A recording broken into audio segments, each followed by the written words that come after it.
আসসালামু আলাইকুম প্রিয় দর্শক বন্ধুরা।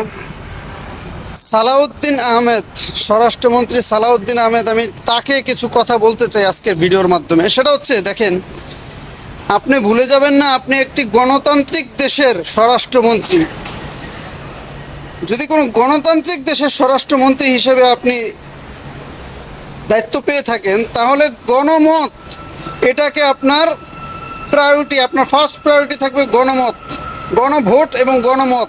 এটাকে যদি আপনি প্রায়োরিটি না দিতে চান, যদি না দেন, আপনি আপনার মুখে কিভাবে সাজায় যে আবেগ দিয়ে রাষ্ট্র চলে না, ইমোশন দিয়ে রাষ্ট্র চলে না? আরে ভাই, আপনারা আসছেন কি? আপনারা যে ক্ষমতায় আসছেন পুরোটাই তো আবেগের উপরে আসছেন। হ্যাঁ, সংবিধান সংবিধান যে মারান আপনারা, সংবিধান মারাইলে আপনারা কি গদি থাকে আপনাকেও? জিনিসটা বোঝেন না কিছু? আপনারা সহজ জিনিসটা বুঝতে পারতেছেন না? হ্যাঁ, আপনারা কি কায়েম করতে চান বাংলাদেশে? ভারতের আধিপত্যবাদ না কি? কি চানটা কি?